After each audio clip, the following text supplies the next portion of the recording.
Greetings, ladies and gentlemen, and welcome to this narration of the web series The Nature of Predators. If you are new to the series, there is a playlist listed down below in the description. And as always, I hope that you enjoy. Chapter 74.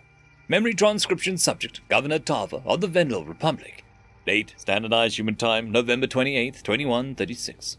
It shouldn't have been complicated for a species to denounce the Federation's actions. The issue was that some saw the gene rewrites as merciful, and couldn't pinpoint the moral conundrum. The United Nations opened their doors to former omnivores, launching genetic research and sharing biology in essence. As the Vendel always did, we placed our full support behind the Predator's actions. Launching the Lamb-Growed Meat Initiative proved easy, with some quick thinking from Terran diplomats. Human refugees worked the operation and passed it off as a desperate attempt to feed Earth. It was announced later that the Predators were selflessly handing over their food supply, in a deal they brokered with the Arxor. I wasn't involved at all, so the political blowback might pass over me. If the exchange goes smoothly, humanity will be able to say that they have rescued millions of Vendel. Using frozen cell samples from Earth, we churned up enough meat for the trade. It was a sickening process, but I reminded myself of the cause. The Terrans facilitated the release of the Arxor prisoners from the cradle as well. Our side of the bargain was upheld. I was stuck, waiting anxiously for the results, with Noah and Sarah. Hospitals across the habitable zone were preparing for an influx of patients. Many humans volunteered to help the rescued Vendel, but they were ordered to wear full concealment gear at all times. We didn't want the former cattle assuming that they were transferred from one predator's custody to another. Sarah squeezed my shoulders reassuringly. Your people will be here any minute. We have no reason to assume that Isif will betray us. I don't know about trusting an Arxor, Noah growled. True herbivores like the Vendel must have lower status than ever. With the recent news, the Dominion could decree that they belong as cattle. I took a shuddering breath. Noah's right. Why hasn't General Cam communicated anything? Did the Greys attack us? With uncanny timing, my holopad buzzed in my grip. It appeared to be the Vendel military frequency, with the right encryption and validations. My prosthetic tail bunched up with anticipation, and I tried for a placid expression. News of a successful rescue would be a welcome sound. The face that flickered onto the vidscreen was no Vendel, though. It was a scaly visage of an Arxor, with split pupils directed at camera. Fear rippled through my veins. I wondered why we were being contacted by a reptilian. It took a substantial effort to soothe myself, reminding my brain that the Predator couldn't attack through a holopad. Once I got my bearings, I used a chipped tooth to identify the creature as Isif. Chief Hunter? My voice sounded more like a question, but I managed to gasp out the words. Was there something wrong with this parcel, as the humans meted out a lot of... The Arxor leaned back. No! Everything went smoothly. The liberated cattle were sent to an abandoned colony, where your people picked them up. Your transports are approaching Vendel Prime now. Oh, I would make preparations. Okay, good. How did you get access to this channel, and why? Study and observation. Vendel ships have poor security protocol. I mean no insult. It is a simple fact. Anyways, I wish to thank you for your cooperation. The reptilian growled with discomfort, avoiding eye contact. It was clear he'd never extended gratitude before. Assuming he spoke the truth, it was a relief to hear that everything had gone according to plan. I was nervous about announcing the result to the public. The humans needed to dress the news up with a meticulous brush. I just wanted to free my people. No sapient creature deserves to live like that, I stuttered. Isif curled his lip. I've never liked what we do. The news from Alpha, you know what I'm referring to. It's a gut punch. Some of the Dominion are moving the goalpost to what qualifies as a predator. But not everyone is alright with eating true sapiens. Not my words. You don't seem torn up about your diet. I already believe that we were eating true sapiens, Governor. I must dissociate myself from such matters. When there is no choice, responsibility cannot be assigned. It did surprise me that the Arxor are not the first victims, but it does not impact my judgment. Victims? The Arxor? One can be both a victim and an oppressor. Your kind, my kind, we are alike in that way. Life is complex. The Arxor scanned the camera frame, noting the humans in the background. Outrage flashed in his eyes as he saw the obfuscating gear. Nobody forced Noah and Sarah to hide. The United Nations agreed that freed cattle wouldn't befriend predators. They chose to help the traumatized souls despite those hurdles. I confess, I had another reason for this call. Secretary General Zhao is not a man of words, Isov growled. I knew if I contacted Tava, I could cut through the red tape. Get on the line with the UN diplomats, yes? Sarah shrugged. I'm a scientist who happened to be on the first contact team. My expertise is biology and environmental science, not politics. I'm the Vendel ambassador, but only because I led the first contact mission. No one expected to chat with extraterrestrial life. I'm not trained for this either, Noah agreed. The Oxor lashed his tail. Noah and Sarah, I know of you both, and I do not care about your experience levels. Humanity's handling of the subjugated worlds is shaving scales back on wrists, not in a good way. Claiming Tillfish territory as your jurisdiction and demanding that we stand down. The Trillfish surrendered to us, Noah retorted. The Oxor shouldn't be attacking anyone on our side. The chief hunter flared his nostrils and threw a sideways glance at me for support. I offered a submissive tail swish. The last thing I wanted was to get involved in a dispute between humanity and the Oxor. That said, I was surprised that the United Nations hadn't allowed their carnivore friends to finish the glassing. Sworn enemies weren't worth a deadly confrontation with the Greys.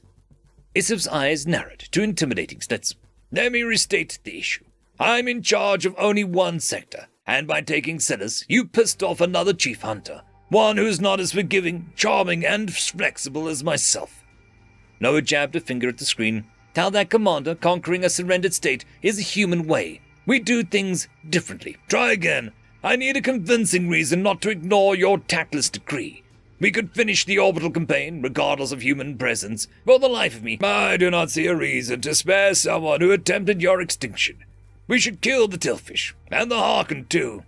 Glassing resources that could be under our control is just wasteful. Whether you want a planet for food, precious metals, labor, or fuel, conquest keeps everything at your disposal, forever. We are willing to provide the Oxor with compensation, a slice of the pie. Not to mention, the Tillfish are former omnivores. The more data we have on Kolshin Kir, the more we can learn about the Oxor's history, Sarah chimed in. We can protect ourselves in case the Federation attempts to use biological warfare again. The chief hunter scrutinized the humans for several seconds. Earth needed to discover a way to reverse the modifications, if only to safeguard themselves. Helping altered species recover their natural state was a bonus.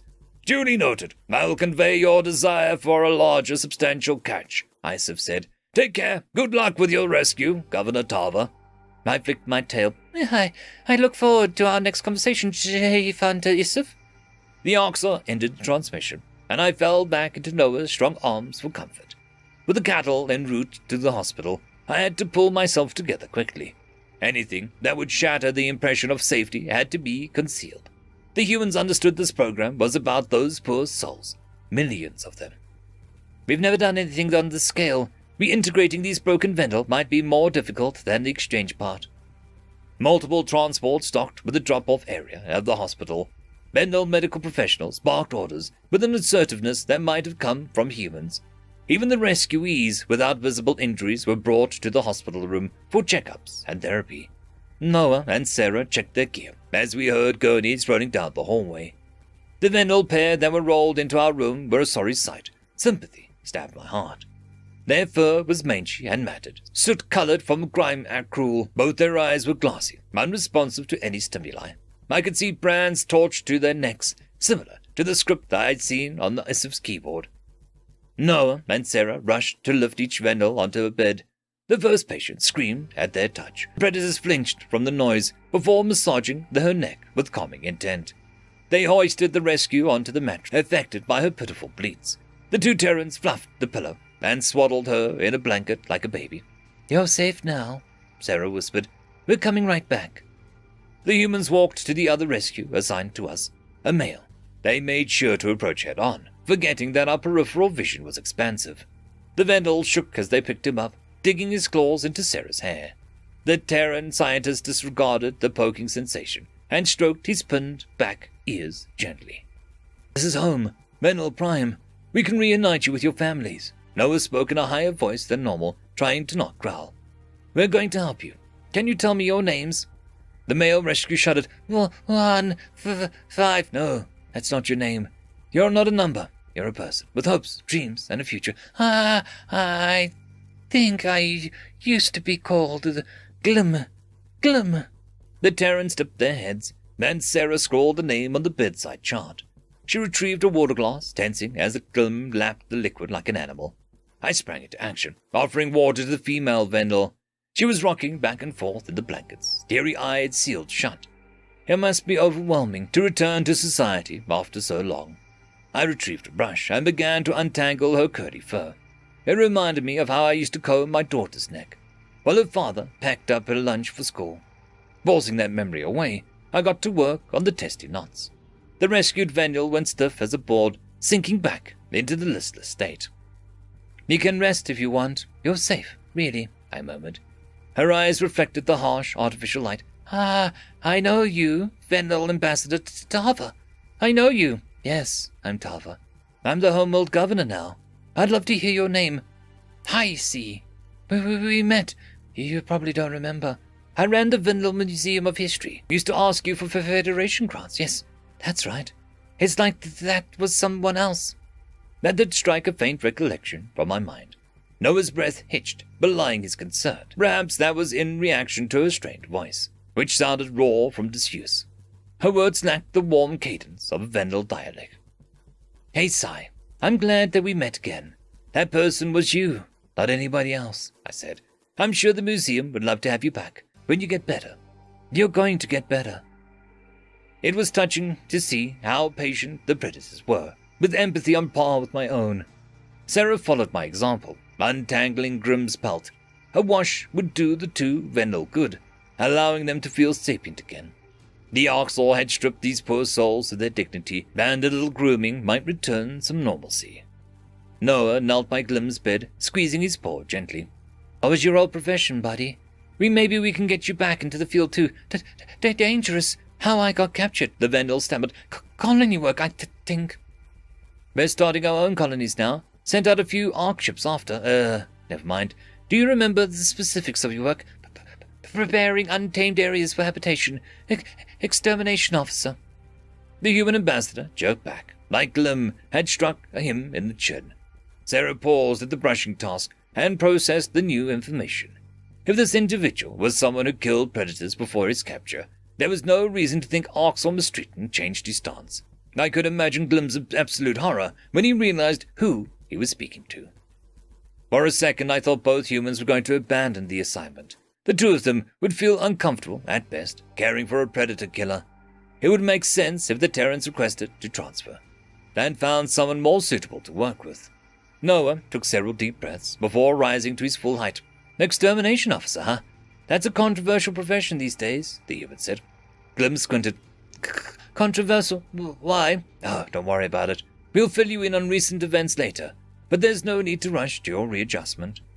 The extermination officer seemed unsatisfied with the answer, but he didn't press no further. It was a positive sign to see a spark of interest, however fleeting. Curiosity would give the rescues back their agency, but I would only imagine their reactions when they discovered our close alliance with the predator neighbors. Predator neighbors who were supposed to be dead and were written off as warlike monsters. "Who are you? Why do you cover your face?" Icy squeaked. "I don't recognize you." Sarah cleared her throat. "We're, Gaians. This mask is a cultural thing, as is the attire. We made first contact with the Vendel Republic 4 months ago." "You discovered FTL on your own, because the Federation found you?" "Yes, sort of." Both Vendel studied the Gaians, in confusion.